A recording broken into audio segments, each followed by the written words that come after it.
Hello, English learners. Welcome back to our channel. I am Evelyn, your host for today. If you are new here, I would like to tell you that we upload a new English learning video every single day to help you improve your English faster and more confidently. In today's lesson, you are going to improve your English listening skills and also your speaking skills, because our topic today is very practical, very useful, and very powerful. B1. English listening practice. How to talk in English. We will explore real-life situations, daily conversations, and natural expressions that will help you understand how English is truly spoken in everyday life. If you sometimes understand English but feel stuck when speaking, or if you know vocabulary but don't know how to respond naturally, then this lesson is exactly for you. We will go step by step through simple explanations, clear examples, and listening practice that will train your brain to think in English and speak more smoothly. You will learn how to start conversations, how to respond politely, how to express your opinions, how to describe your day, and how to keep a conversation going without feeling nervous. By the end of this video, you will feel more confident, more prepared, and more comfortable when talking in English. Make sure you stay with me until the end of this lesson, because we will practice together again and again with natural examples and speaking exercises that will help you improve your fluency step by step. Before we begin, don't forget to subscribe and press the bell icon so you never miss our daily English practice lessons. Now, take a deep breath, relax your mind, focus carefully. And let's begin. When we talk about learning how to talk in English at a B1 level, we are not talking about perfection. We are not talking about speaking like a native speaker. And we are definitely not talking about using very complicated vocabulary. What we are focusing on is clarity, confidence, and natural communication. At this level, you already know many words. You already understand basic grammar. But sometimes, when it is your turn to speak, your mind becomes blank, or your sentences feel slow and unnatural. This is completely normal. And today, we are going to train your brain step by step so that speaking becomes easier, smoother, and more automatic. The key idea you must understand is this. Speaking English is not about knowing more words. It is about knowing how to use the words you already know in real situations, in our daily conversations, in simple but effective ways. Imagine this situation. You meet someone at work or at university or maybe a neighbor. They say, "Hi, how are you?" This is a simple question, but many learners answer only with, "I am fine." And then the conversation stops. There is silence, and you don't know what to say next. Now listen carefully. Instead of saying only, "I am fine," you can expand your answer a little. You can say, "I'm fine. Thank you. It's been a busy day so far. How about you?" Do you see the difference? You are adding a small extra detail, and then you are returning the question. This keeps the conversation moving. Let's practice this together. I will say a short question, and I want you to imagine your answer, slowly, clearly, in your mind. The question is, how was your weekend? Pause for a moment and think. Instead of answering, "It was good," try to say something longer, like, "It was really relaxing. I spent some time with my family and watched a movie on Sunday."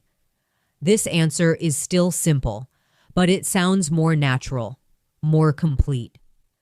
Now let's do another practice. Imagine someone asks you, "What did you do today?" Don't rush. Take a breath and answer in full sentences. You can say, "Today I woke up early, had breakfast, and then went to work. In the afternoon, I had a meeting, and in the evening, I just relaxed at home." Notice something important here. You are using time expressions like today, in the afternoon, in the evening. These small phrases make your speech organized and easy to understand. When you speak, try to think in a simple order: morning, afternoon, evening. This structure makes your ideas flow naturally. Now let's practice describing feelings, because good communication is not only about actions, it is also about emotions. Imagine your friend asks, "How are you feeling today?" You could say, "I'm a little tired because I didn't sleep well last night, but overall, I'm doing okay." Do you see how natural that sounds?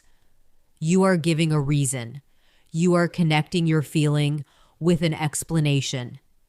This is exactly what B1 speaking should look like: simple, clear, and connected.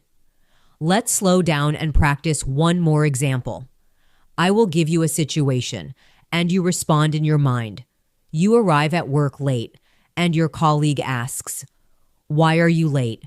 Instead of saying, "Traffic," say a full sentence. "I'm sorry I'm late.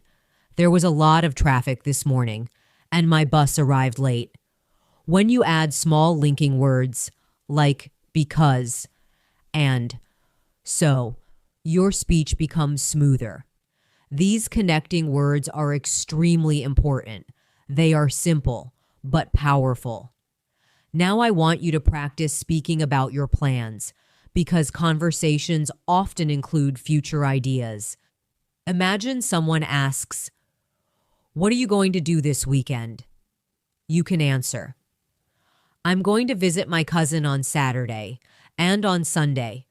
I plan to clean my apartment and prepare for the week." This is not complicated. I'm English, but it is organized and confident. That is our goal. Not complexity, but clarity. Sometimes learners feel nervous because they think too much about grammar. They are afraid of making mistakes. But remember something very important. Communication is more important than perfection. If you make a small mistake, but your message is clear, people will understand you. Let's practice a short mini conversation now. Imagine I say, "Did you enjoy the movie?" You answer, "Yes, I really liked it. The story was interesting, and the actors were very good." Then I ask, "What was your favorite part?" You answer, "My favorite part was the ending, because it was unexpected." Notice how you are giving reasons and small details. This is what makes your English sound natural. Now take a deep breath and repeat after me in your mind, slowly, clearly. I am learning to speak English confidently. Again, I am learning to speak English confidently. When you practice like this, your brain becomes stronger and faster. In the next section of our lesson, we will practice longer responses and learn how to keep conversations going without fear, without silence, and without stress. Now let us go deeper, because knowing how to answer a question is only the first step. The real skill, the real progress, happens when I'll learn how to continue a conversation naturally, without feeling that pressure, without that uncomfortable silence. At B1 level, you should start thinking about conversation as something like a tennis game. Someone speaks, you respond. but then you gently return the ball. You don't just answer and stop. You answer and add something back. This small habit changes everything. Imagine someone says to you, "I just started a new job." Many learners reply with, "That's good," and then silence. But instead, you can say, "That's great. What kind of job is it?" Or, "That's exciting. How are you finding it so far?" Do you see what happened? You reacted. And then you asked a follow-up question. Follow-up questions are one of the most powerful tools in conversation. They show interest. They keep the discussion alive. And they reduce pressure.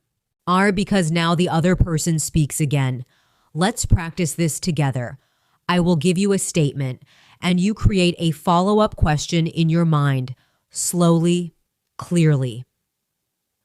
I'm planning to travel next month. Pause. What could you ask? Maybe. Where are you planning to go? Or, are you traveling alone or with someone? Good. Now another one. I've been learning how to cook. Pause. Think. You could ask, what kind of dishes are you learning? Or, what made you interested in cooking? When you ask open questions, questions that begin with what, how, why, where, when, you invite longer answers, and that makes the conversation richer. Now let us practice giving opinions, because daily conversations often include opinions. Imagine your friend says, "I think online learning is better than classroom learning." Instead of saying only, yes, or no. Try to expand.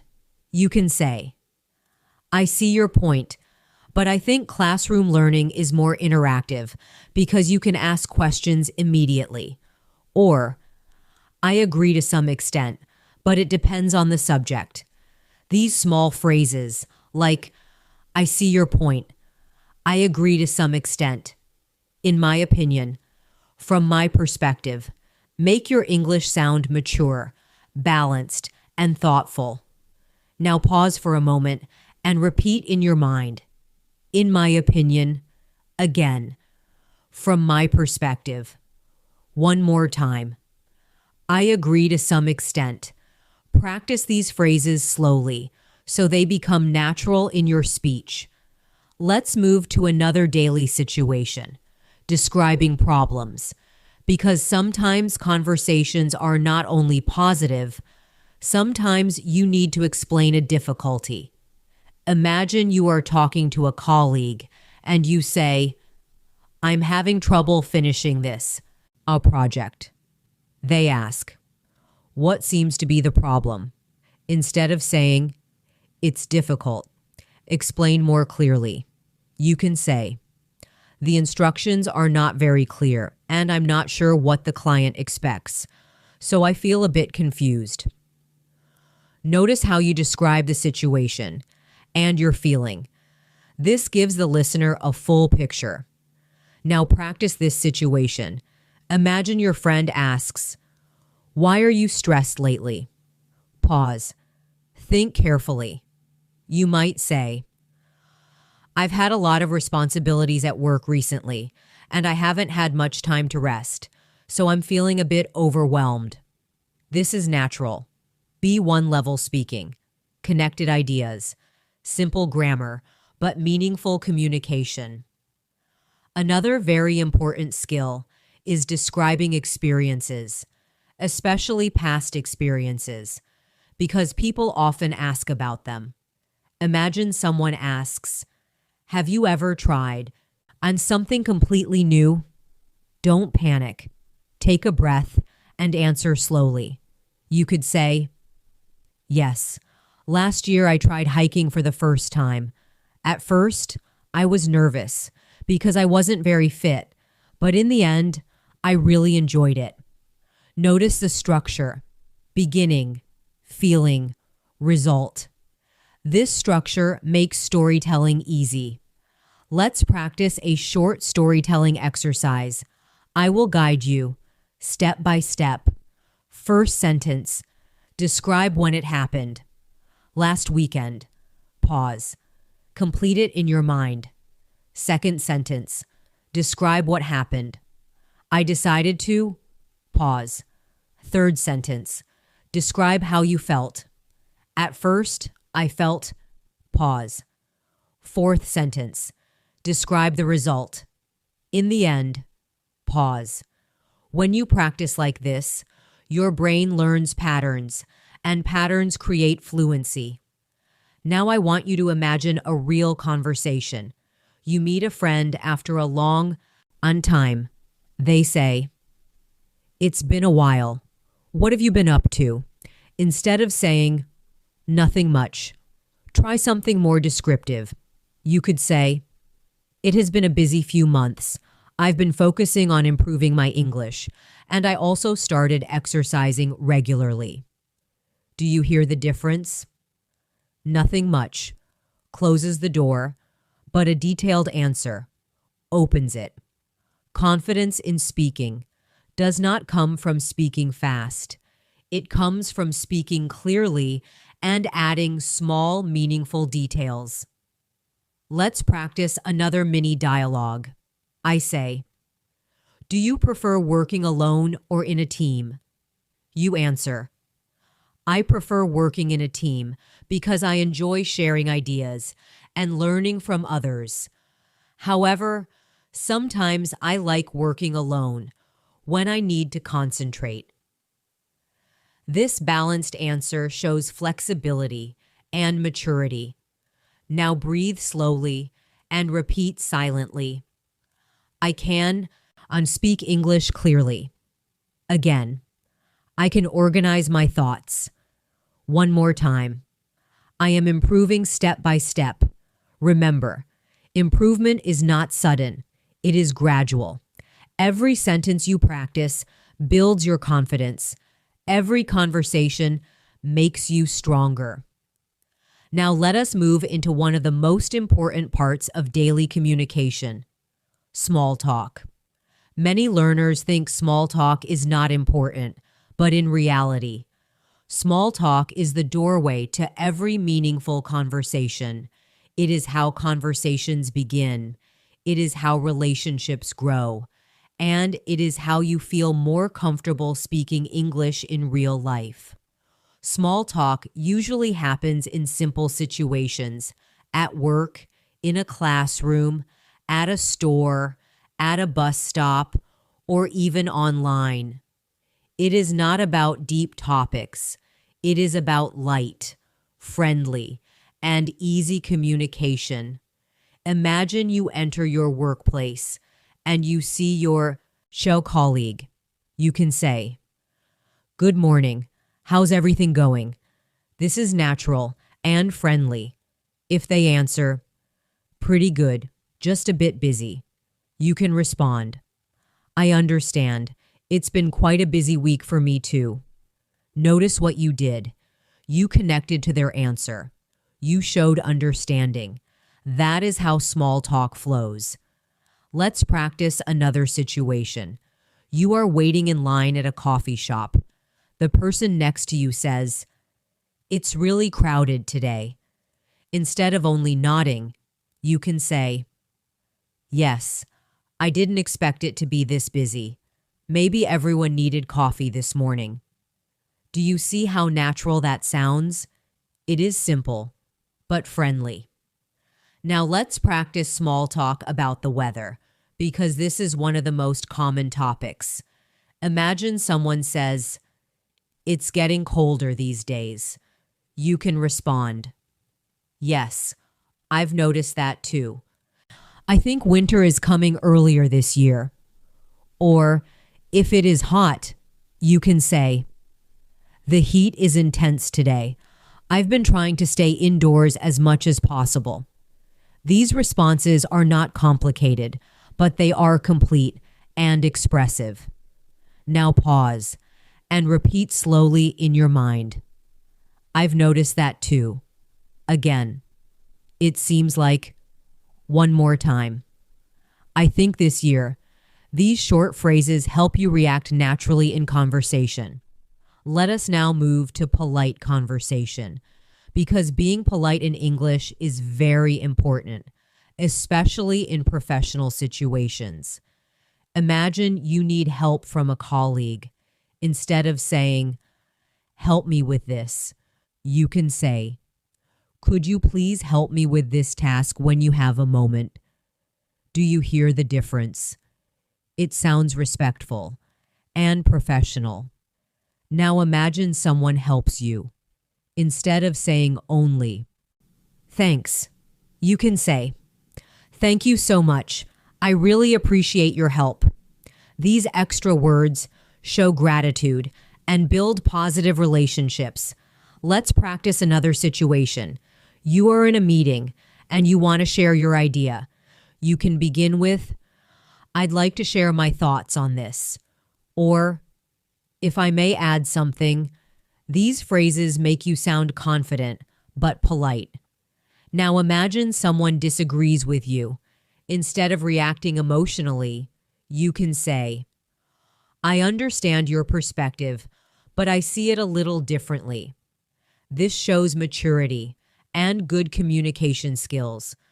Take a slow breath and repeat silently, "I understand your perspective."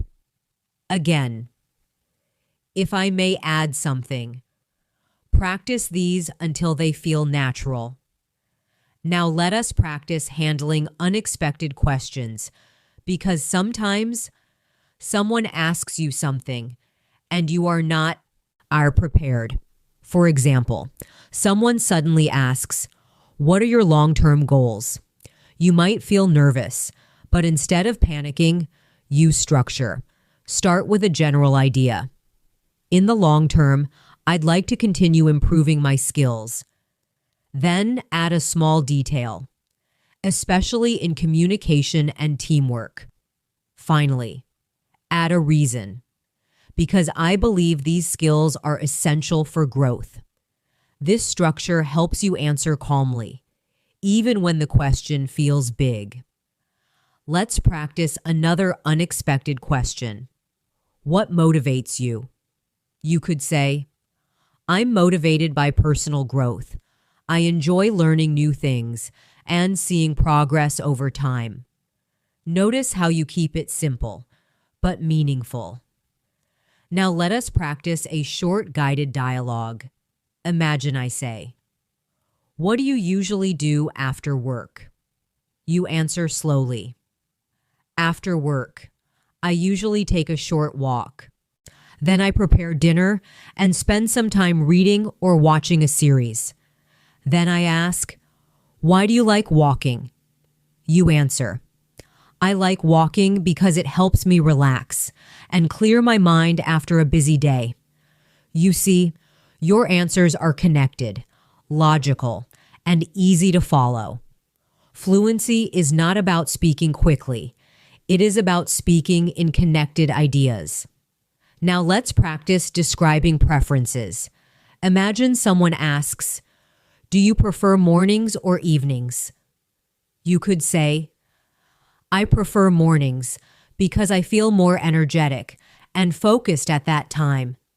In the evening, I usually feel more relaxed." This balanced comparison shows confidence. Now pause and repeat in your mind, "I prefer because," again. In the evening. These patterns are powerful tools. Let us practice talking about routines, because routines are common conversation topics. You might say, "On weekdays, I usually wake up around 7, have breakfast, and leave for work by 8. Or, on weekends, I try to sleep a little longer and spend time with my family." These sentences are clear, organized, and natural for B1 level. Now imagine you are meeting someone new. They ask, "Can you tell me a little about yourself?" Instead of feeling nervous, follow a simple order: background, current activity, interests.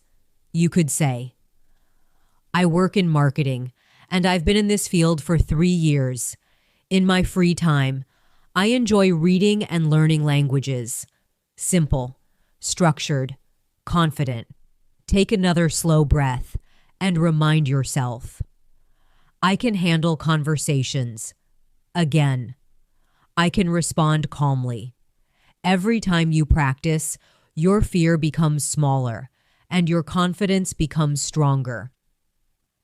Now, let us begin practicing longer real-life conversations, because at B1 level, you are expected not only to answer questions, but to manage full conversations in everyday situations, calmly, clearly, and confidently.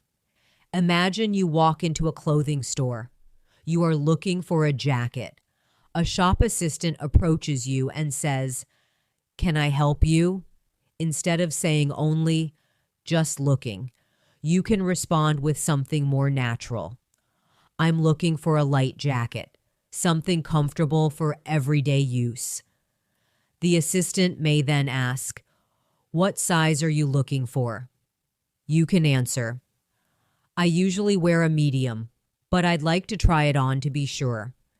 Notice how your responses are complete, polite, and clear. Now imagine the assistant says, "This one is on sale today." You could respond, "That sounds good. Is it available in a different color?" See how you keep the whole conversation flowing by asking simple follow-up questions. Let's practice this together. Imagine I am the shop assistant and I say, "Are you looking for something specific?" Pause for a moment and answer in your mind. Maybe you say, "Yes, I need a pair of comfortable shoes for work, preferably something simple and not too expensive." Good. That is a natural answer. Now let's move to another common daily situation, making plans with a friend. Your friend sends you a message. "Are you free this Saturday?" Instead of replying only, "Yes," expand your response. "Yes, I'm free in the afternoon. Did you have something in mind?" This shows interest and invites more details. Your friend says, "I was thinking about watching a movie." You can reply, "That sounds great. I haven't been to the cinema in a while. What movie are you interested? I in?" Notice how your tone is friendly, positive, and engaged. Now imagine you are busy and cannot meet. Instead of saying, "No," try something softer. You can say, "I'd love to, but I already have plans that day. Maybe we can meet on Sunday instead." This way, you refuse politely and offer an alternative. Let's practice saying this slowly in your mind. "I'd love to, but," again, "maybe we can." These phrases are extremely useful. Now let us practice another situation, solving a small problem. Imagine you ordered food at a restaurant, but the order is wrong. Instead of saying angrily, "This is wrong," you can say, "Excuse me, I think there might be a mistake with my order. I actually asked for a vegetarian dish." This sounds respectful, but clear. The waiter might say, "I'm sorry about that." You can respond, "Thank you for, I'm fixing it. I appreciate it." Polite communication is a sign of confidence, not weakness. Now imagine a workplace situation. Your manager says, "Can you finish this report by tomorrow?" If you are able to do it, you can answer, "Yes, I'll make sure it's ready by tomorrow afternoon." But if you feel the deadline is too short, instead of saying, "No, it's impossible," try something more professional. You could say, "I'll do my best, but I may need a little more time to ensure the quality is good. Would it be possible to submit it the day after tomorrow?" Notice how you express difficulty, but remain respectful. Now pause and repeat silently, "I'll do my best." Again, would it be possible to? These phrases are very powerful in professional communication. Let us now practice expressing deeper opinions. Imagine someone asks, "Do you think technology makes life easier?"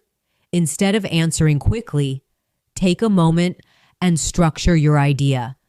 You might say, "Yes, I believe technology makes life more convenient because it saves time and allows us to communicate easily.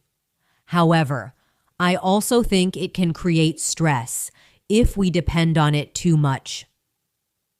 This balanced answer shows that you can think critically and express both sides.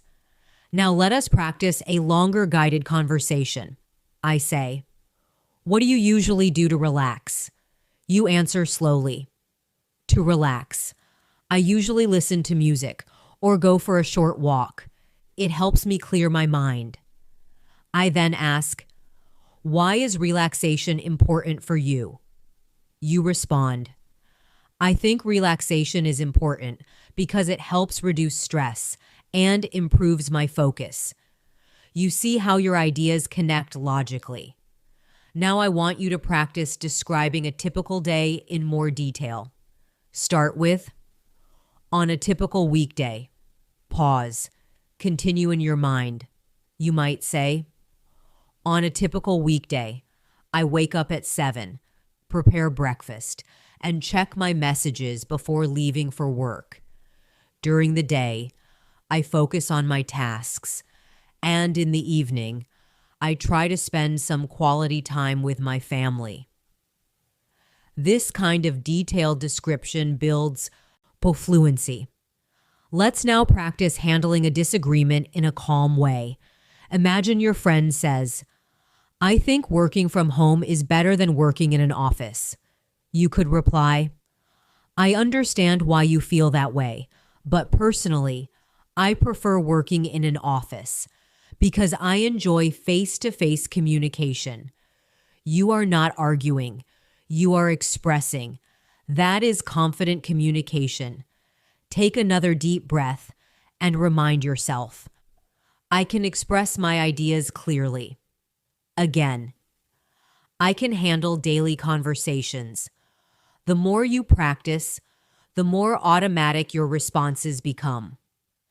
Now let us focus on storytelling in more depth, because storytelling is one of the most powerful skills you can develop at B1 level. When you tell a story, even a simple one, you are organizing your thoughts, using past tenses, expressing emotions, and keeping someone interested. Many learners feel nervous when they hear the sentence, "Tell me about," but today we will make it simple, structured, and clear. The easiest way to tell a story is to follow a natural order: when it happened, what happened, how you felt, and what the result was. This structure will guide you, even if you feel nervous.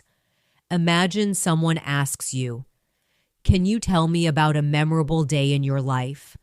Do not rush. Take a breath and begin with time.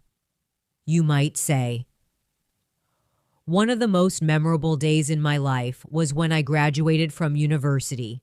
It happened 3 years ago, and it was a very emotional experience for me." Now you continue with what happened. "On that day, my family came to support me, and when I received my certificate, I felt proud of myself." Then you add your feelings. "At first, I was nervous about the ceremony, but once it started, I felt happy and confident." Finally, you describe the result. "In the end, it was a day I will never forget because it marked the beginning of a new chapter in my life." Notice how simple this is, but also complete.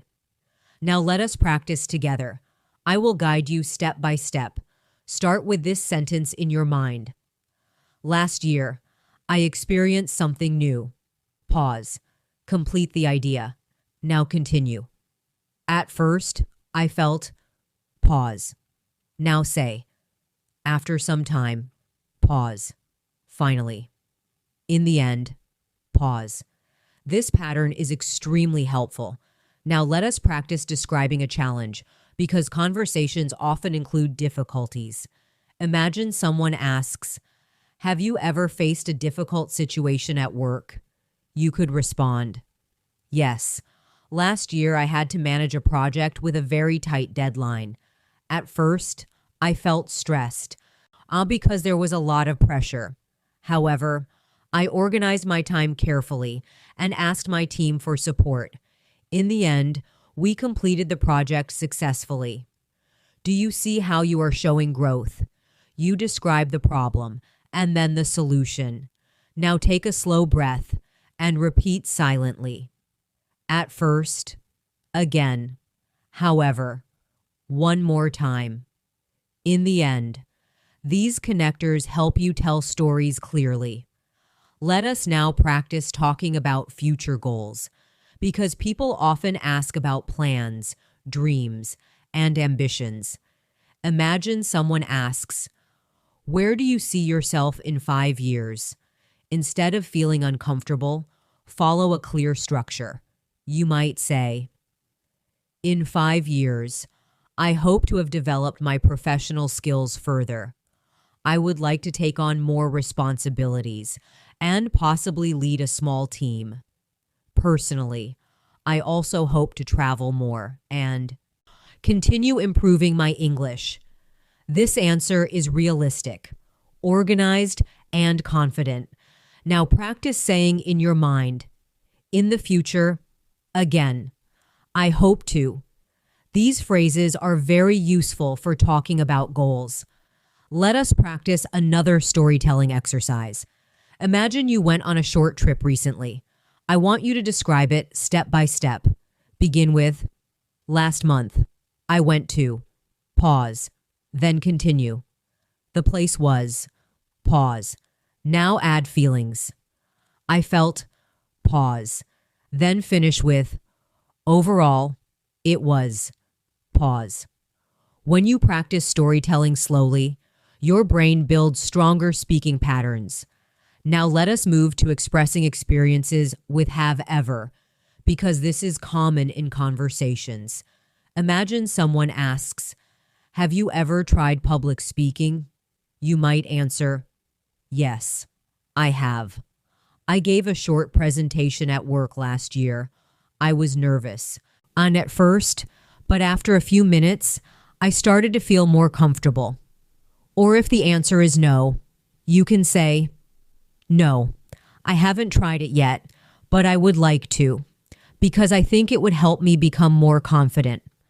See how even a negative answer can be expanded. Now let's practice expressing change over time. Imagine someone asks, "How has your English improved?" You could say, "Over the past year, my English has improved significantly. I feel more comfortable speaking, and I can understand conversations more easily than before." This shows progress and reflection. Take a moment and say silently, "Over the past year, again, more easily than before." These comparison phrases are powerful. Now let us practice a longer guided dialogue about a personal achievement. I say, "What is something you are proud of?" You answer, "I am proud of learning English consistently. Even when I felt tired, I continued practicing, and now I can express myself more clearly." I then ask, "What helped you stay motivated?" You respond, "Setting small goals helped me a lot, and reminding myself why I started kept me focused." Notice how your answers are thoughtful and connected. This is how B1 speaking becomes strong, not by memorizing complex vocabulary, but by organizing simple ideas clearly. Now breathe slowly and remind yourself, "I can tell my story." Again, "I can speak about my goals." Confidence grows with repetition, and repetition creates fluency.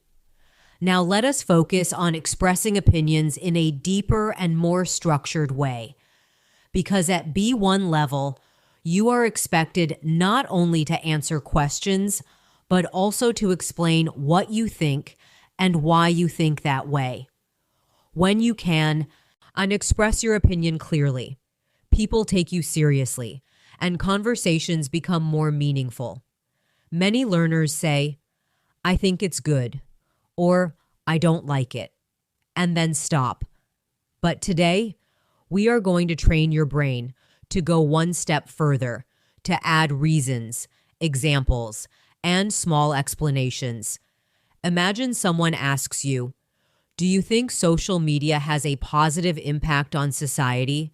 Instead of answering quickly, pause, breathe, and structure your response. You could say, "I think social media has both positive and negative effects. On the positive side, it allows people to stay connected and share information easily. However, it can also create stress, especially when people compare themselves to others." Notice how you present two sides. This makes your opinion sound balanced and mature.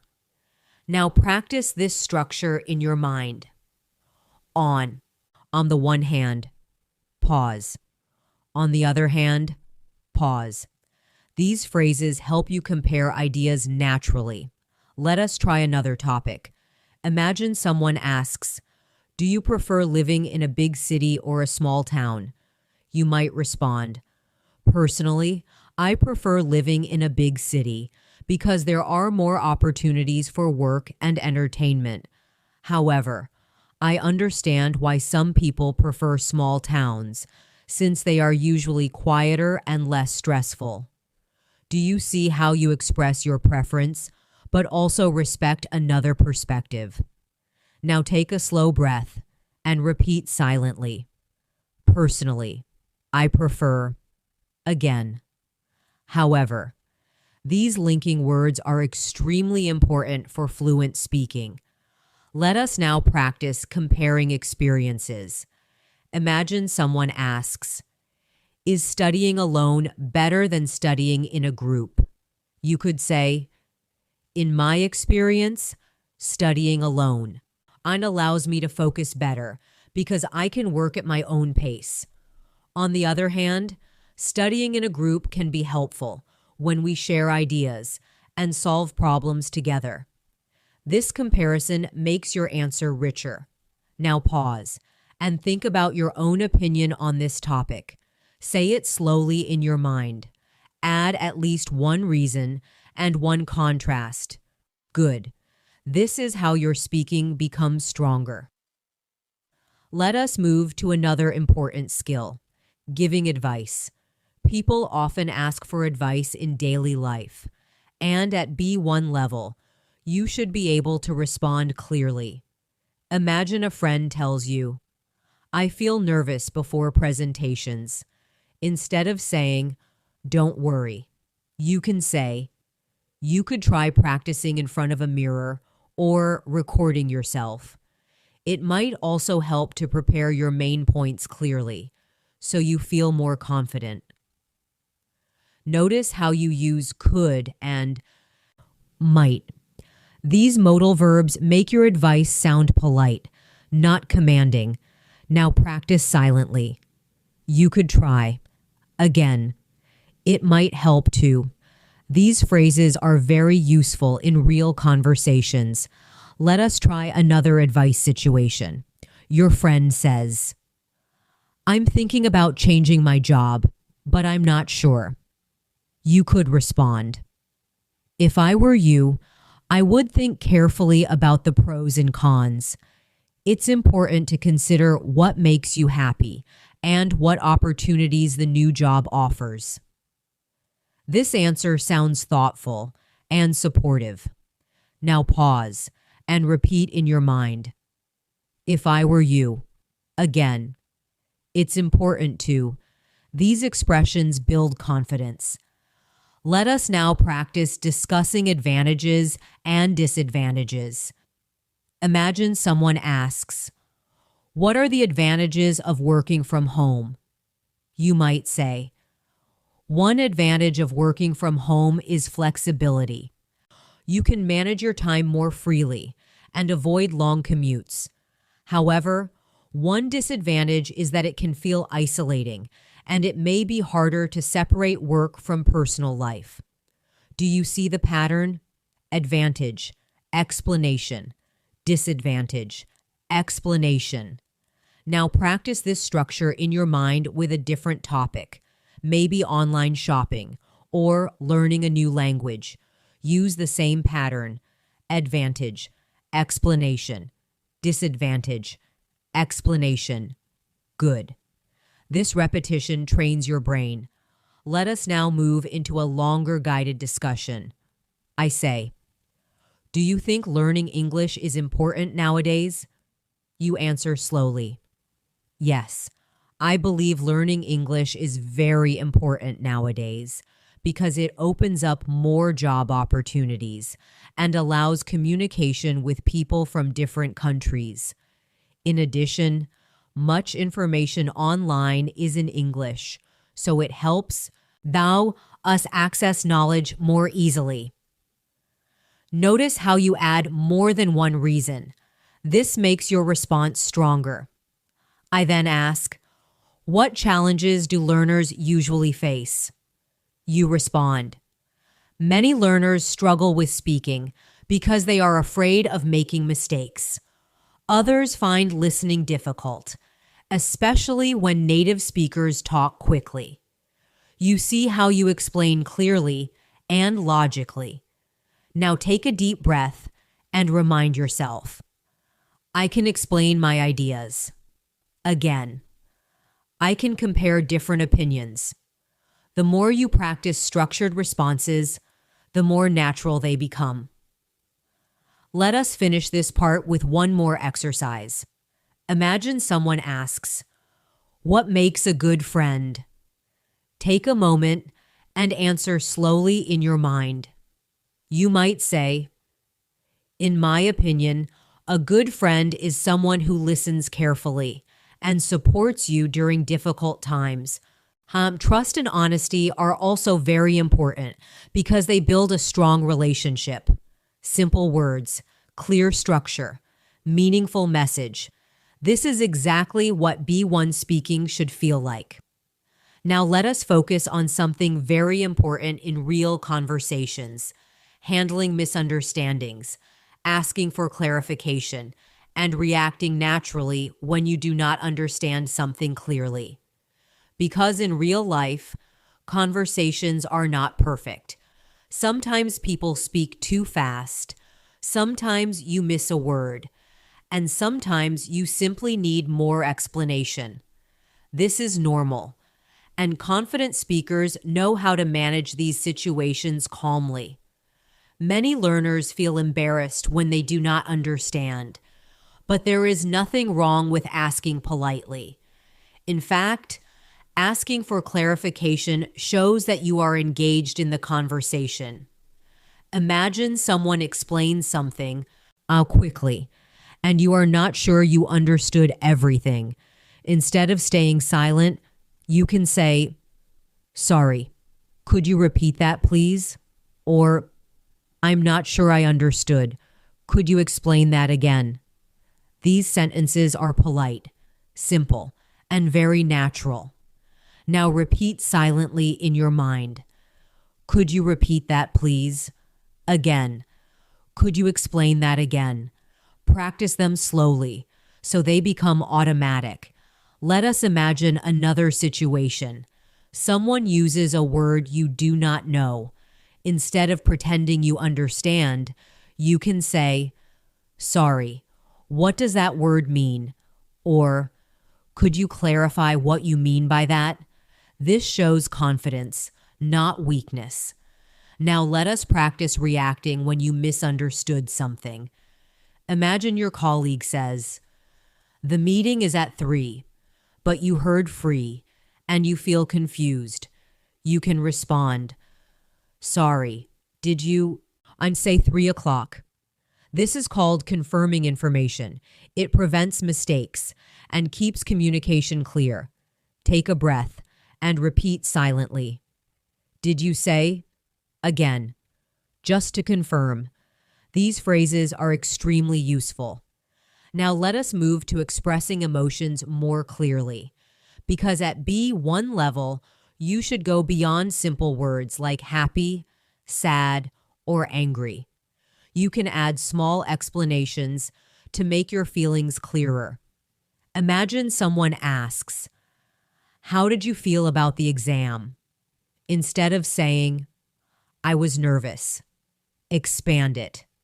You can say, "I was quite nervous before the exam because I wasn't sure if I had prepared enough. But once I started, I felt more confident." Notice how you describe the change in your emotion. Now let us practice another emotional situation. Someone asks, "How did you feel when you got the news?" You might respond, "At first, I was surprised because I wasn't expecting it. Then I felt excited since it was good news." Simple structure, clear explanation, natural communication. Now pause and say silently, "At first, again, then I felt." These connectors help you describe emotional changes. Let us now practice reacting naturally in longer conversations. Imagine you are talking to a friend and they say, "I'm thinking about moving to another country." You can respond with curiosity. "Really? What made you consider that?" They answer, "I feel like I need a new challenge." You might say, "That sounds exciting, but also a bit scary. Have you decided where you want to go?" Notice how you react emotionally and ask follow-up questions. Now imagine a slightly difficult conversation. Your friend says, "I'm feeling very stressed lately."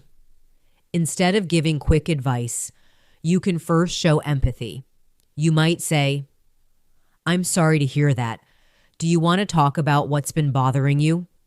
Empathy is a powerful communication skill. Now repeat silently, "I'm sorry to hear that."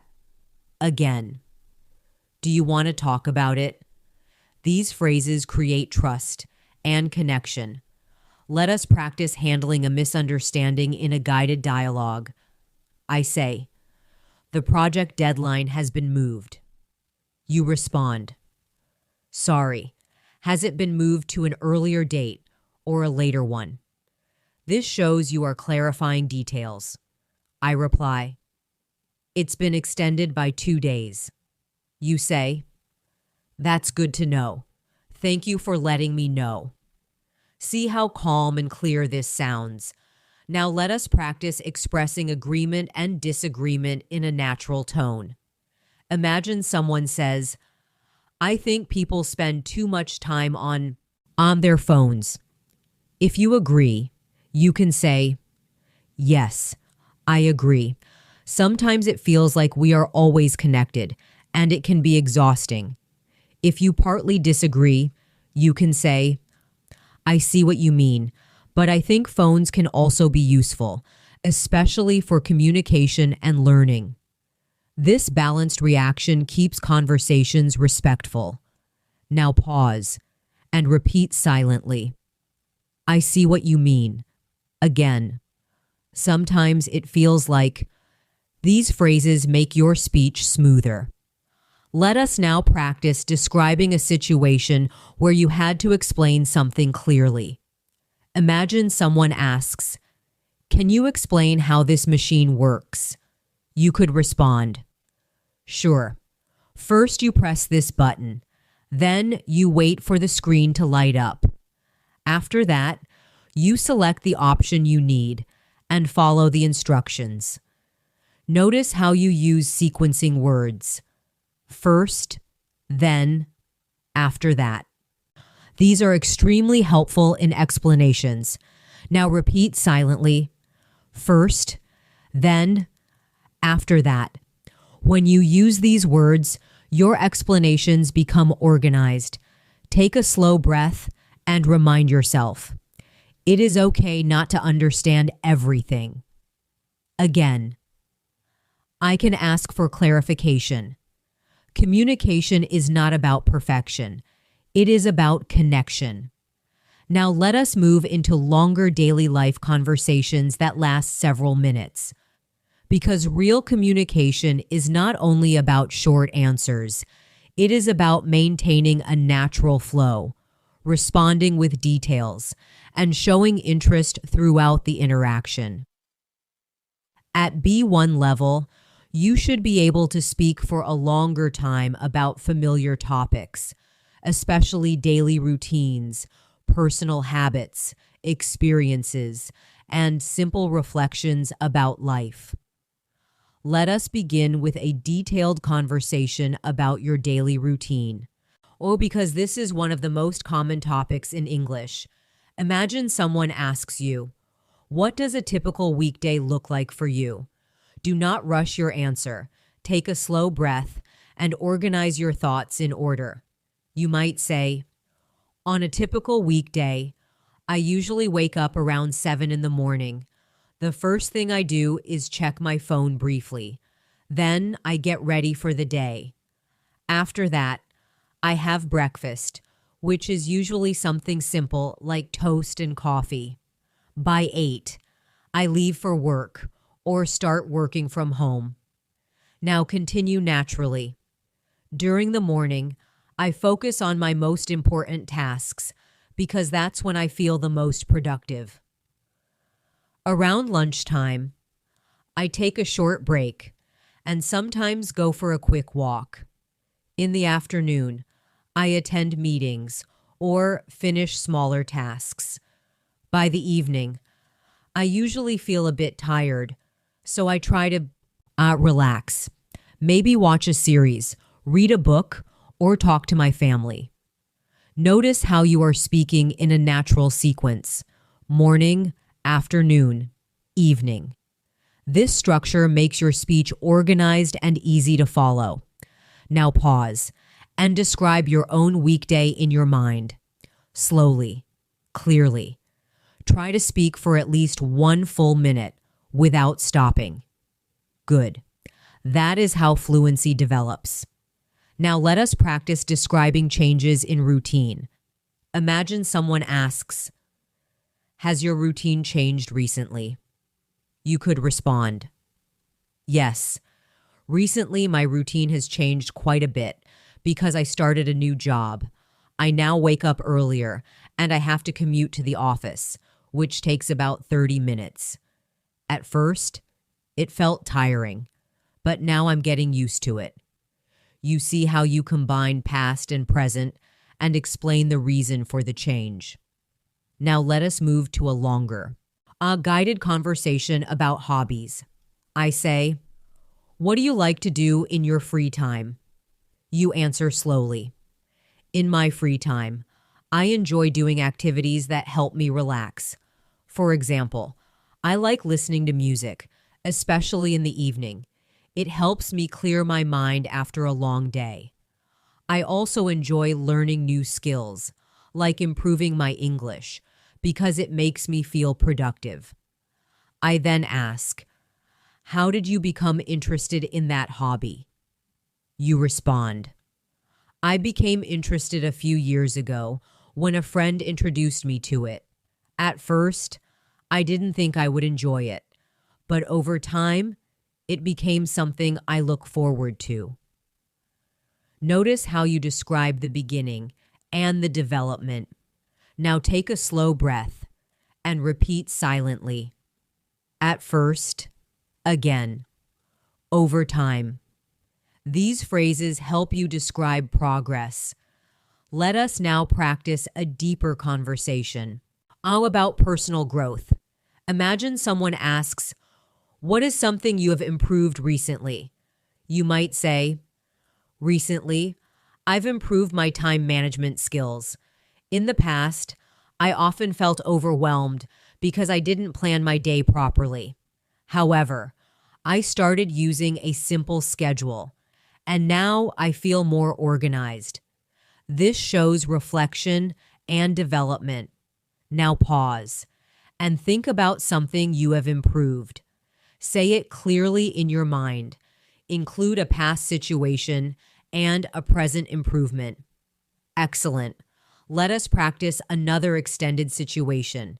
Imagine you are talking to a colleague during a break. They ask, "How do you usually deal with stress?" You might answer, "When I feel stressed, I try to take a short break, even if it's just for 5 minutes. I step away from my work, take a few deep breaths, and sometimes write down what's worrying me. This helps me organize my thoughts and feel calmer." This answer is practical and personal. Now imagine they ask, "Has it always worked for you?" You could respond, "Not always. Sometimes stress feels stronger, especially when there are many responsibilities. But in general, taking small breaks has made a big difference." You see how you are honest and balanced. Now let us practice discussing future plans in more detail. Imagine someone asks, "What are your plans for the next year?" You might say, "Next year, I plan to focus on improving my professional skills. I would like to attend a few workshops and maybe take an online course. In addition, I hope to maintain a healthier lifestyle by exercising regularly and managing my time better." Notice how you include more than one plan and organize them clearly. Now, I'll pause and describe your own plans for the next year. Speak slowly in your mind and connect your ideas with "and," "in addition," or "also." Good. Let us now practice a longer storytelling dialogue about a recent weekend. I say, "How was your weekend?" You respond in detail. "My weekend was quite relaxing. On Saturday, I met a friend for coffee, and we talked for a few hours. It was nice to catch up because we hadn't seen each other in a while. On Sunday, I stayed at home, cleaned my apartment, and prepared meals for the week. Overall, it was a calm and productive weekend." I then ask, "What was the best part?" You answer, "The best part was spending time with my friend because it helped me disconnect from work and enjoy the moment." See how your responses feel natural and complete. Now take another deep breath and remind yourself, "I can speak for several minutes." Again, my ideas are clear. The key to long conversations is structure, simple language, and confidence. Now let us move into slightly more complex everyday topics, because at B1 level, you should begin to feel comfortable discussing broader ideas, not only daily routines, but also habits, society, work-life balance, health, and personal values. These topics often appear in real conversations, especially at work, in social gatherings, or even in interviews. Let us begin with a common topic, work-life balance. Imagine someone asks you, "Do you think it's important to maintain a work-life balance?" Take a breath and organize your thoughts before answering. You might say, "Yes, I believe maintaining a work-life balance is very important because without balance, people can feel stressed and exhausted. If someone focuses only on work, they may neglect their health or relationships. On the other hand, if there is a healthy balance, people can be more productive and happier in the long term." Notice how you explain your reasoning clearly and logically. Now pause and try to expand that idea even further in your mind. Add a personal example. You could continue. For example, When I don't take enough rest, I notice that my concentration decreases. But when I manage my time well, I feel more motivated. Adding examples makes your opinion stronger. Now repeat silently. For example, again, in the long term, these phrases make your answers richer. Let us move to another everyday topic, healthy habits. Imagine someone asks, "What do you do to stay healthy?" Instead of giving a short answer, expand it. You might say, 2. I stay healthy. I try to maintain a balanced routine. I make an effort to eat nutritious food, drink enough water, and sleep at least 7 hours per night. In addition, I try to exercise a few times a week, even if it's just a short walk. This response sounds natural and organized. Now imagine the person asks, "Has it always been easy for you to maintain these habits?" You could answer, "Not really. In the past, I sometimes ignored my health, especially when I was busy. However, I realized that without good health, it's difficult to perform well in other areas of life." Do you see how you reflect on the past and connect it to the present? Now let us practice discussing learning and self-improvement. Imagine someone asks, "Why do you think learning new skills is important?" You might respond, "Learning new skills is important because it keeps the mind active and increases opportunities. In today's world, things change quickly, so continuous learning helps people adapt to new challenges." Then you can add a personal touch. For instance, when I started improving my English, I felt more confident communicating with others, and it opened new possibilities for me. Notice how your answer becomes more personal and meaningful. Now take a slow breath and repeat silently. Continuous learning. Again. It opened new possibilities. These phrases are powerful in conversations about growth. Let us now practice discussing technology in daily life. Imagine someone asks, "Do you think technology makes communication easier?" You could answer, "Yes, I believe technology makes communication much easier because we can connect with people instantly, no matter where they are." However, I also think it's important to maintain face-to-face interaction because it builds stronger relationships. This balanced response shows critical thinking. Now pause and think about your own example, perhaps about messaging apps or video calls. Add that example in your mind. Good. Let us practice a longer guided conversation about personal values. I say, "What qualities do you think are important in a workplace?" You respond calmly. "In my opinion, respect and clear communication are essential in any workplace. When colleagues respect each other, teamwork becomes smoother. In addition, honesty and responsibility help build trust within the team." I then ask, "Why is communication so important?" You answer, "Communication is important because it prevents misunderstandings and ensures that everyone understands on their tasks clearly. Without communication, even simple projects can become complicated." Notice how your ideas flow logically. Now let us practice describing a difficult decision. Imagine someone asks, "Have you ever had to make a difficult decision?" You might say, "Yes, once I had to decide whether to accept a new opportunity or stay in my current position. It was difficult because both options had advantages. In the end, I chose the new opportunity because I wanted to challenge myself." This kind of response shows maturity and reflection.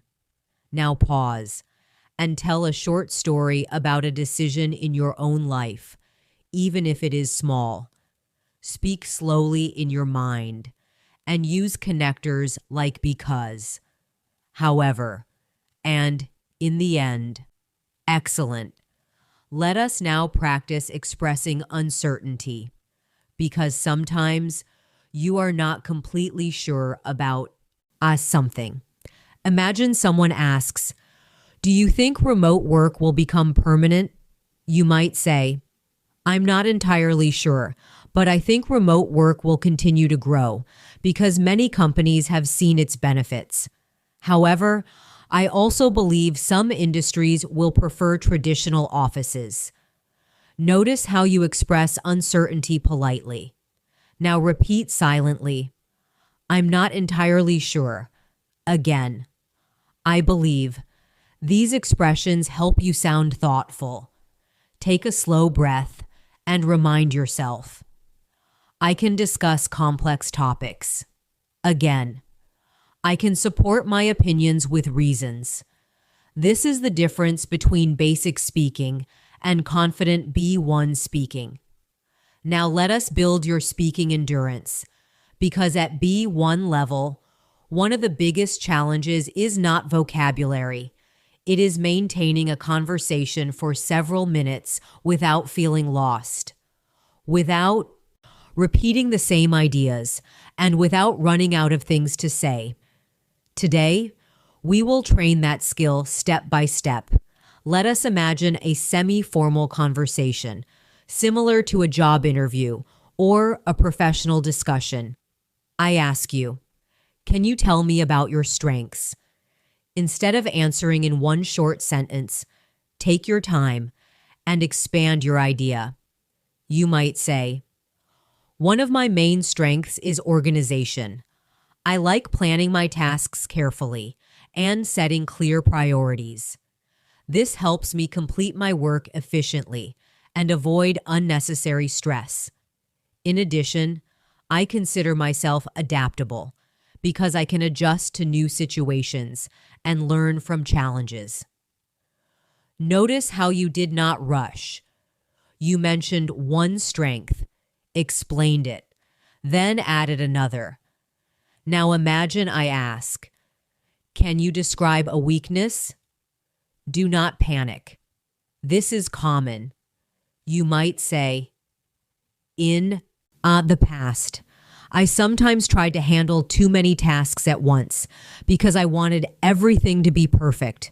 However, I realized that this approach was not always effective, so I started focusing on prioritizing tasks and delegating when necessary." Do you see how you describe improvement? This makes your answer positive. Now pause and repeat silently. "One of my main strengths is," again. In the past, these structures are useful in professional settings. Let us now practice a longer social discussion. Imagine you are at a small gathering and someone asks, "What do you enjoy most about your current job?" You could respond, "What I enjoy most about my job is the opportunity to learn continuously. Every project teaches me something new, and I appreciate working with people who have different perspectives. It keeps my work interesting and motivates me to improve." Then the person asks, "What would you like to change?" You could answer, "If I could change one thing, it would be the workload during peak periods. Sometimes it becomes challenging to manage multiple deadlines, but I try to stay organized and focused." You see how your answers are balanced, honest, and thoughtful. Now let us practice a longer storytelling conversation about a personal achievement. I say, "Can you tell me about a goal you achieved recently?" You respond slowly. "Recently, I achieved a personal goal of improving my public speaking skills. At first, I felt very nervous speaking in front of others, but I decided to practice regularly. I prepared short presentations and gradually increased my confidence. Eventually, I was able to speak more naturally without feeling overwhelmed. I ask, what helped you succeed? You reply, consistency was the key. I practiced even when I felt uncomfortable, and I reminded myself that improvement takes time. Over time, I noticed small progress, which encouraged me to continue. Notice how your story has a beginning, challenge, action, and result. Now let us move to a slightly deeper discussion about society. Imagine someone asks, do you think people today communicate differently than in the past? You might answer, yes. I believe communication has changed significantly. In the past, people relied more on face-to-face conversations, whereas today, digital communication plays a major role. While technology makes communication faster, it can sometimes reduce the depth of personal interaction. Then you can add an example. For example, many people prefer sending messages instead of making phone calls, which can save time, but may feel less personal. Adding examples strengthens your response. Now take a slow breath and repeat silently, while, again, whereas.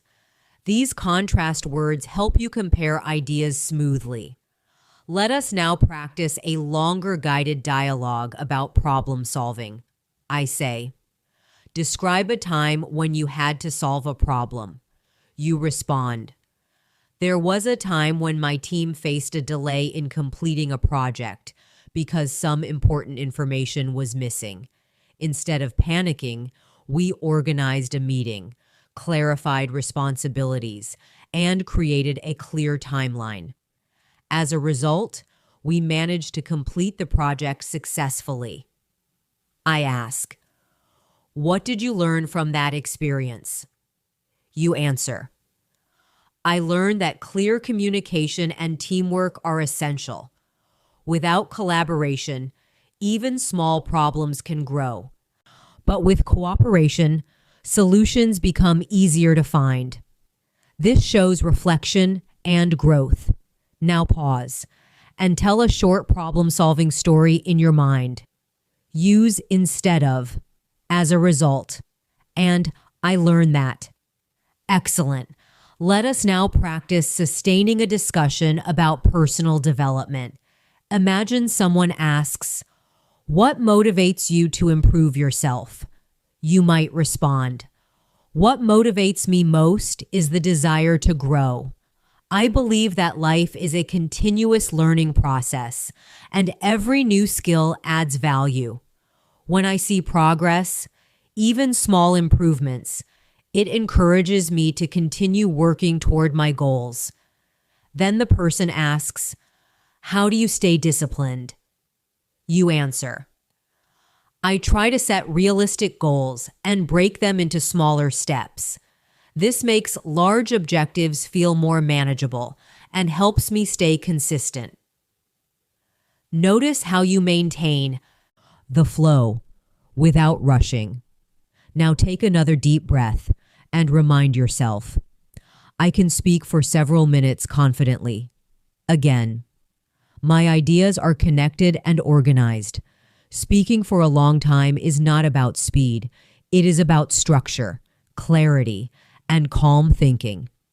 Now we are going to combine everything you have practiced so far: storytelling, expressing opinions, giving advice, describing experiences, and reflecting on lessons learned. In real life, conversations are not separated into clear categories. They flow naturally from one idea to another, and your goal at B1 level is to stay calm, organized, and flexible during that flow. Let us imagine a longer continuous discussion, similar to a deep conversation with a friend or colleague. I begin by asking you, What has been the biggest change in your life over the past few years? Take a slow breath and answer gradually. You might say, the biggest change in my life over the past few years has been my personal growth, especially in terms of confidence and communication. In the past, I often doubted myself and avoided situations where I had to speak in front of others. However, I realized that avoiding challenges was limiting my development, so I decided to step out of my comfort zone. Now continue naturally. At first, it was uncomfortable, and I made mistakes, but over time, I noticed improvement. Little by little, I became more confident expressing my ideas, and now I feel much more comfortable in conversations. Notice how your answer moves from past difficulty to action to improvement. I then ask, what helped you stay consistent during that period? You respond thoughtfully. What helped me most was setting small, achievable goals. Instead of expecting immediate results, I focused on gradual progress. I also reminded myself that mistakes are part of learning and that perfection is not necessary for effective communication. You see how this response includes advice, reflection, and personal experience together. Now let us imagine the conversation continues. I ask, if you could give advice to someone who feels stuck in their development, what would you say? You might answer, I would say that feeling stuck is normal, and it doesn't mean you are failing. Sometimes progress is not visible immediately, but that doesn't mean it isn't happening. I would encourage them to keep practicing, even in small ways, because consistency creates real improvement over time. Notice how you use calm and supportive language. Now pause or repeat silently. Consistency creates improvement. Again, mistakes are part of learning. These thoughts strengthen your mindset as well as your language. Let us now simulate a conversation that shifts topic naturally. I say, do you think challenges are necessary for growth? You respond, yes. I strongly believe that challenges are necessary for growth. Without challenges, we remain in our comfort zones, and comfort does not always lead to progress. Although challenges can feel difficult at the moment, they often teach valuable lessons and build resilience. Then I ask, can you give an example from your own life? You answer, for example, when I first started improving my English, I was afraid of speaking. I worried about making mistakes. However, each time I practiced, I realized that mistakes were not as serious as I imagined. Over time, my fear decreased and my confidence increased. This shows practical reflection. Now take a deep breath and practice building a continuous response in your mind. Imagine someone asks you, what does success mean to you? Start slowly. You might say, for me, success is not only about financial achievement, but also about personal fulfillment. I believe success means feeling satisfied with your progress, maintaining meaningful relationships, and continuing to grow as a person. While external achievements are important, inner balance and happiness are equally valuable. Now extend that idea further. In addition, I think success looks different for everyone. Some people define it through career accomplishments, while others define it through family life or creative expression. Ultimately, success should align with your own values rather than society's expectations. Notice how you sustain the idea without repeating yourself unnecessarily. Let us move into another extended dialogue. I ask, how do you usually respond when something does not go according to your plan? You respond calmly. When something does not go according to plan, I try to pause before reacting. At first, I may feel disappointed, but then I remind myself that unexpected situations are part of life. Instead of focusing on the problem, I try to focus on possible solutions and adjust my approach. Then I ask, has this approach always worked for you? You answer honestly, not always. Sometimes emotions take over, especially when the situation feels urgent. However, with experience, I've learned to manage my reactions better and stay more patient. You see how this conversation feels realistic, balanced, and human. Now let us practice expressing gratitude in a meaningful way. Imagine someone asks, who has influenced you the most in your life? You might say, one of the people who influenced me the most is a teacher who encouraged me to believe in myself. At a time when I doubted my abilities, this person reminded me that improvement takes time and that effort matters more than perfection. That support had a lasting impact on my confidence. This kind of response creates emotional depth.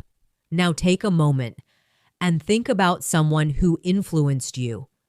Try describing that influence in 2 or 3 connected sentences in your mind. Excellent. Now let us practice handling a long discussion calmly without rushing. Imagine a conversation about the future of work. You might say, I think the future of our work will continue to evolve, especially with the influence of technology. Many jobs may become more flexible, allowing people to work remotely.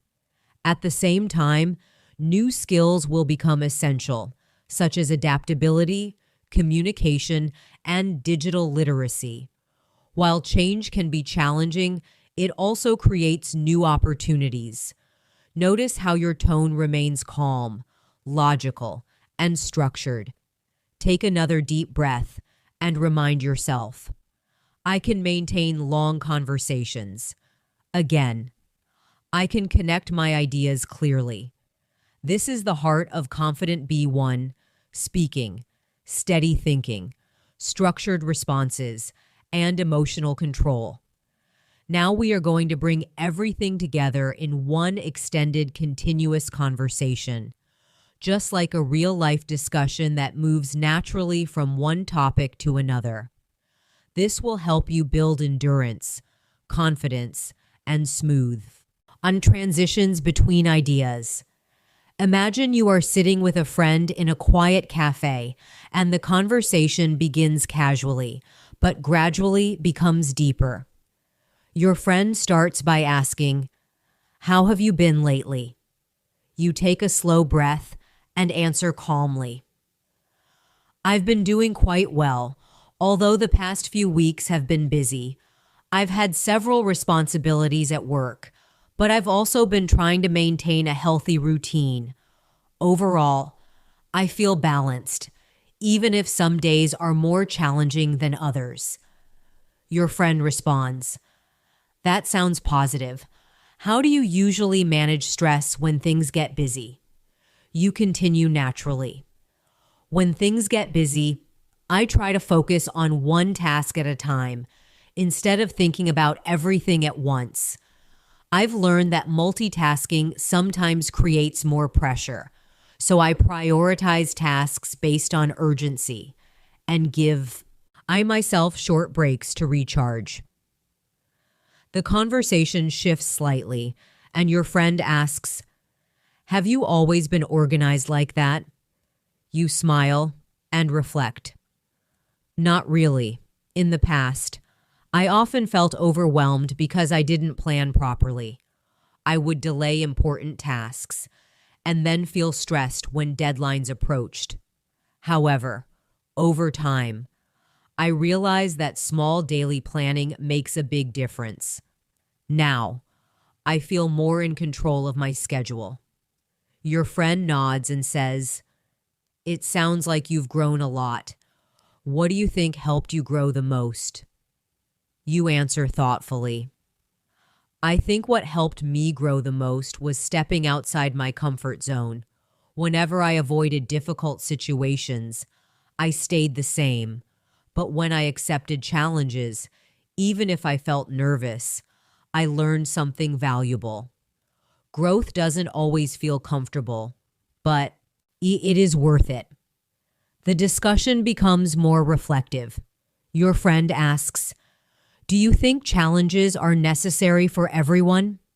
You respond clearly, "Yes, I believe challenges are necessary because without them, we may not discover our strengths. When everything is easy, we don't push ourselves to improve.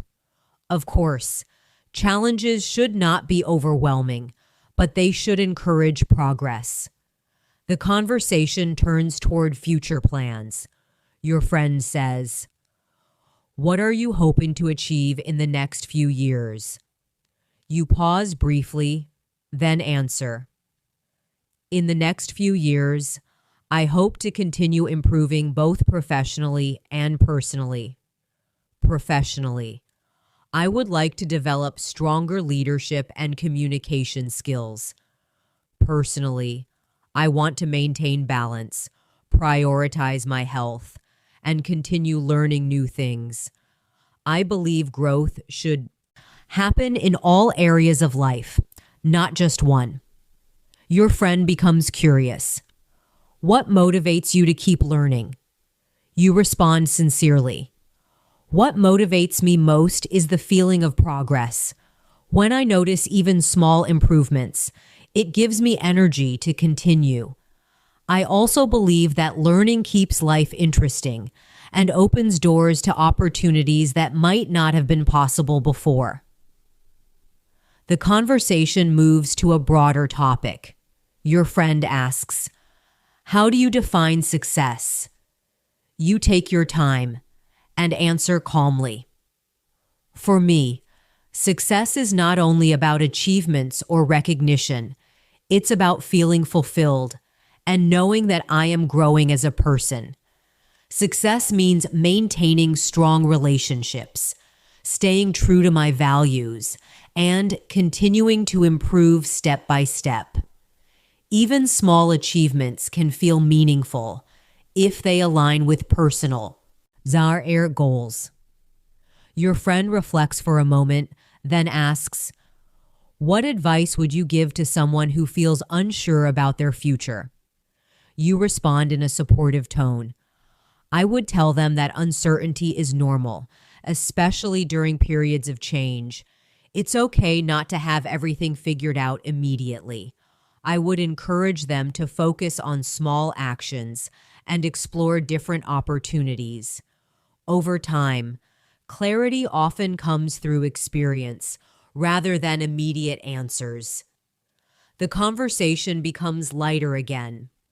Your friend smiles and says, "What do you enjoy most about daily life?"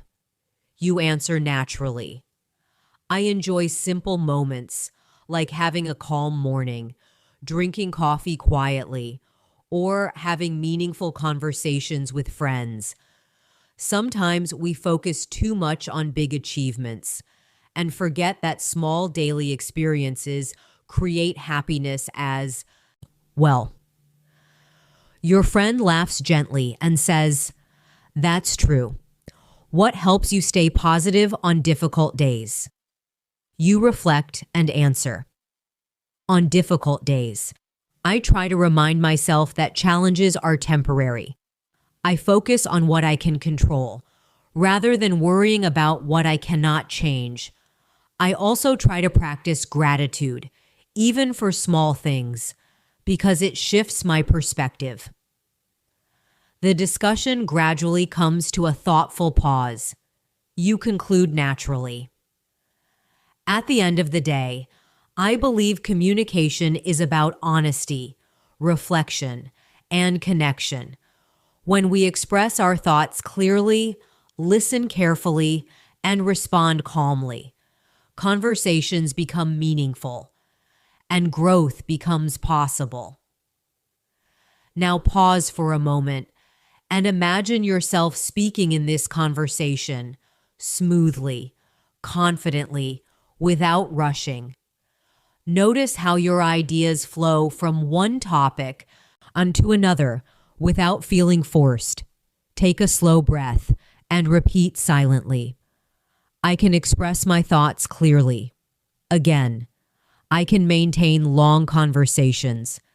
This extended practice shows you that B1 English speaking is not about complex vocabulary. It is about clarity, structure, and calm thinking. When you combine storytelling, opinions, advice, reflection, and daily life experiences, your communication becomes natural and strong. Now let us deepen your ability to handle longer discussions by moving into a situation where the conversation becomes slightly more analytical, but still natural and personal. Imagine you are speaking with a colleague after attending a workshop about personal development, and the discussion begins with a simple question. Your colleague asks, "What did you think about today's workshop?" You respond calmly. Overall, I found it quite inspiring, especially the part about stepping outside your comfort zone. The speaker explained how growth often happens when we challenge ourselves, and I could relate to that idea from my own experiences. Your colleague becomes curious. In what way could you relate? You continue thoughtfully. For example, when I first started speaking English more actively, I felt uncomfortable and sometimes embarrassed. However, I realized that avoiding speaking would not help me improve, so I decided to practice consistently, even if I made mistakes. Over time, I noticed significant improvement. Notice how you connect the workshop topic to your personal story. This makes your response meaningful and engaging. The conversation continues. Your colleague says, "Do you think everyone benefits from self-improvement? Workshops?" You answer carefully. "I think workshops can be helpful, but only if people apply what they learn. Listening to ideas is useful, but real change happens through action. For some people, external motivation works well, while others may prefer self-study or personal reflection. It depends on personality and learning style. You see how you balance your opinion without sounding extreme. Now pause and practice building your own response in your mind. Choose a topic like learning, health, or teamwork, and explain both sides calmly. Good. Let us now move into a discussion about teamwork, because teamwork is a common topic in both social and professional conversations. Your colleague asks, "What do you think makes a team successful?" You respond with structure. "In my opinion, clear communication is one of the most important factors. When team members understand their roles and feel comfortable sharing ideas, collaboration becomes smoother. In addition, mutual respect and trust are essential because without trust, cooperation becomes difficult." Your colleague then asks, "Have you ever experienced a difficult team situation?" You answer honestly, "Yes. There was a time when my team struggled due to miscommunication. Some responsibilities were unclear, which caused delays. Instead of blaming each other, we decided to organize a meeting, clarify expectations, and create a shared plan. After that, our performance improved significantly." Notice how you explain the problem and then the solution. Now take a breath and repeat silently. instead of blaming, again, after that. These phrases help you describe problem solving clearly. Let us now shift to a slightly more personal topic. Your colleague asks, how do you usually react when someone criticizes your work? You respond calmly. At first, criticism can feel uncomfortable because nobody enjoys hearing negative feedback. However, I try to see it as an opportunity to improve. If the feedback is constructive, it can highlight areas that I may not have noticed. Of course, the tone of the feedback also matters. Respectful communication makes it easier to accept suggestions. This answer shows emotional maturity. Now imagine the colleague asks, has criticism ever helped you grow? You reflect and respond, yes, definitely. In the past, I once received feedback about my presentation skills. At that time, I felt slightly disappointed, but I decided to practice more and focus on clarity. Eventually, my confidence increased, and I now became more comfortable speaking in front of others. You see how you transform a negative situation into growth. Let us move to a broader topic. Your colleague asks, what role do you think communication plays in success? You answer thoughtfully. I believe communication plays a central role in success because even strong skills are not enough if ideas are not expressed clearly. Good communication builds trust, prevents misunderstandings, and encourages collaboration, whether in professional settings or personal relationships. The ability to express thoughts clearly makes a significant difference. Now pause and practice saying that idea again in your mind, focusing on clarity and calm rhythm. Excellent. Let us now simulate a slightly more complex discussion about change. Your colleague says, many people resist change. Why do you think that happens? You respond, I think people resist change because it creates uncertainty. When we are used to a routine, we feel comfortable and secure. Change can disrupt that comfort and create fear of the unknown. However, change is often necessary for progress and can lead to new opportunities. Your colleague asks, how do you personally deal with change? You answer honestly. When I face change, I try to focus on what I can control, rather than worrying about everything at once. I also remind myself that adapting to change builds resilience. Although it may feel uncomfortable at first, it often becomes easier over time.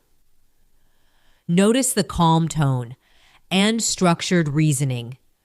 Now take another slow breath and remind yourself, I can handle deeper discussions. Again, I can connect personal experience with general ideas.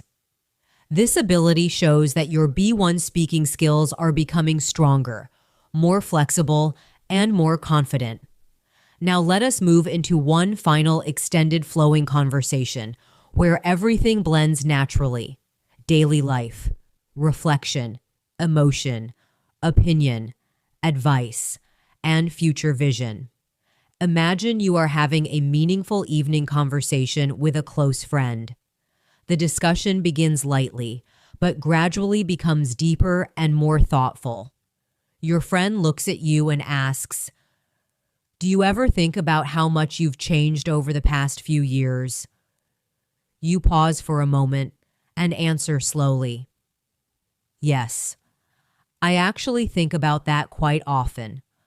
When I compare myself to who I was a few years ago, I notice clear differences. I'm more patient now and more confident in expressing my thoughts. In the past, I used to hesitate before speaking because I worried about making mistakes. But now, I understand that mistakes are part of growth.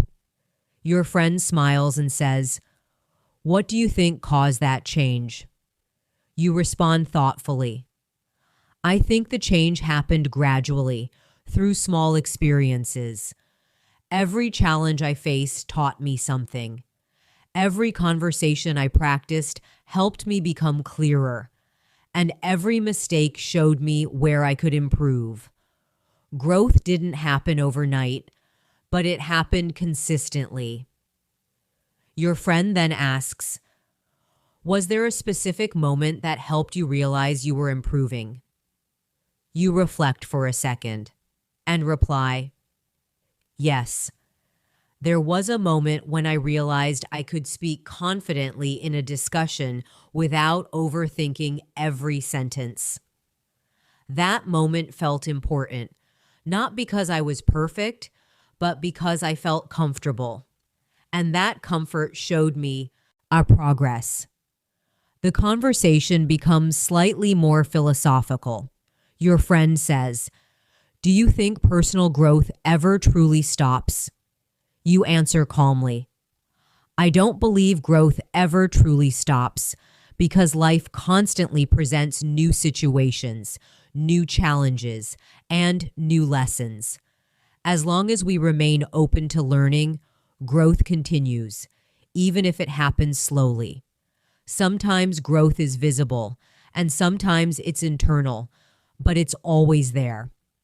Your friend leans back and asks, "What advice would you give to someone who is afraid to try something new?" You respond in a supportive tone. "I would tell them that fear is natural, especially when facing uncertainty. But fear does not always mean danger. Sometimes it simply means growth is possible. I would suggest starting small, taking manageable steps, and reminding themselves that discomfort is temporary, but progress can be lasting." Your friend nods thoughtfully and continues, "What role do relationships play in personal development?"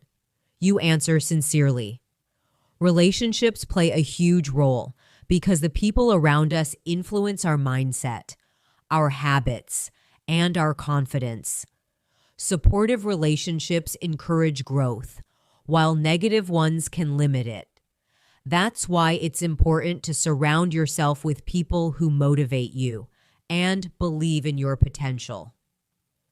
The discussion shifts again. Your friend asks, "How do you usually respond when life does not go as planned?" You answer honestly, "When life doesn't go as planned, I try to accept the situation first, instead of resisting it. Acceptance doesn't mean giving up. It means understanding reality. After that, I focus on what adjustments I can make. Sometimes unexpected changes sure lead to better opportunities, even if we don't see it immediately." Your friend smiles and says, "It sounds like you've developed a strong mindset." You respond modestly, "I'm still learning. Every day. I don't think anyone has everything figured out, but I do believe that reflection and consistency help build resilience. The more we reflect on our experiences, the more we understand ourselves." The evening conversation becomes lighter again. Your friend asks, "What simple things bring you happiness nowadays?" You answer warmly, "Simple things bring me the most happiness, like having a peaceful morning, finishing a task I've been working on, or having a meaningful conversation like this. Sometimes happiness is not about big achievements, but about appreciating small moments." Your friend then asks, "What are you most excited about in the future?" You respond confidently, "I'm excited about continuing to grow and seeing where my efforts lead me. I'm excited about new experiences, new skills, and new conversations. The future may be uncertain, but that uncertainty also brings possibility. The conversation slowly comes to a calm conclusion. You say gently, "At the end of the day, I believe that communication is at the center of growth.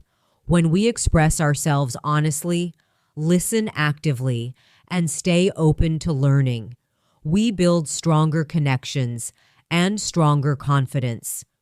Growth happens through conversations, through reflection, and through consistent effort." Now pause for a moment and imagine yourself speaking these ideas naturally. Notice how your voice remains steady, your ideas connected, and your thoughts organized. Take a deep breath and remind yourself, "I am capable of expressing deep ideas in English."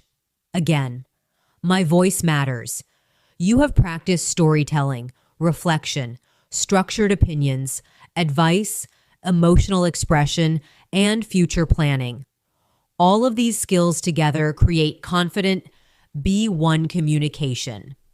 Speaking English confidently is not about speaking perfectly. It is about speaking clearly, honestly, and calmly. When you organize your thoughts, use simple structures, and connect ideas logically, your communication becomes natural. Continue practicing daily conversations. Continue reflecting on your experiences, and continue expressing your ideas step by step. Now let us complete this journey by strengthening your ability to speak continuously and naturally in one final extended practice. This time, imagine you are participating in a longer discussion where different themes appear one as after another, and you respond smoothly without losing structure. Someone begins by asking you, "What has been one of the most valuable lessons you've learned in recent years?" You pause briefly and answer clearly. "One of the most valuable lessons I've learned is that progress takes patience. In the past, I expected fast results, especially when learning new skills. But over time, I realized that steady effort creates deeper improvement. When I focus on small, consistent actions, I feel less pressure and more motivation." The person listens carefully and then asks, "How did you come to that realization?" You continue thoughtfully. "I came to that realization after experiencing both success and frustration. There were times when I felt discouraged because improvement seemed slow. However, when I looked back at my progress on several months, I noticed clear growth. That experience taught me to trust the process instead of rushing the outcome." The conversation shifts slightly. You are asked, "Do you think patience is difficult to develop?" You respond calmly, "Yes, I believe patience can be difficult, especially in a world where everything feels fast. We are used to quick answers, quick results, and immediate feedback. Developing patience requires self-awareness and the ability to accept gradual progress. But once patience becomes a habit, it reduces stress significantly." Now imagine the discussion moves toward communication itself. You are asked, "Why do you think communication skills are so important?" You respond confidently, "Communication skills are important because they influence almost every area of life, whether in professional settings, to friendships, or family relationships. Clear communication prevents misunderstandings and builds trust. When people express their thoughts honestly and respectfully, problems become easier to solve and collaboration becomes stronger." The person then says, "Have you ever experienced a misunderstanding due to unclear communication?" You answer reflectively, "Yes, There was a situation where expectations were not clearly explained, which caused confusion. Instead of reacting emotionally, I decided to clarify the details calmly. After discussing the issue openly, we realized that the misunderstanding came from assumptions, not intentions. That experience taught me the importance of asking questions and confirming information. Now the conversation becomes more personal again. You are asked, what habits have helped you grow the most? You respond slowly. One habit that has helped me grow is daily reflection. At the end of each day, I try to think about what went well and what I could improve. This simple habit increases self-awareness. Another helpful habit is consistent practice, even if it's just a small amount each day. Over time, small efforts accumulate into noticeable progress. The person continues, do you ever feel discouraged? You answer honestly. Yes, of course. Everyone feels discouraged sometimes, especially when facing challenges. However, I've learned not to see discouragement as failure. Instead, I see it as a temporary emotion. When I acknowledge it calmly and then refocus on my goals, I regain motivation. The discussion shifts toward the future once again. You are asked, what do you think will matter most to you in the future? You shall respond thoughtfully. In the future, I think what will matter most is maintaining balance. Achievements are meaningful, but balance between work, health, and relationships is equally important. I also believe continuous learning will remain essential because growth does not have a final destination.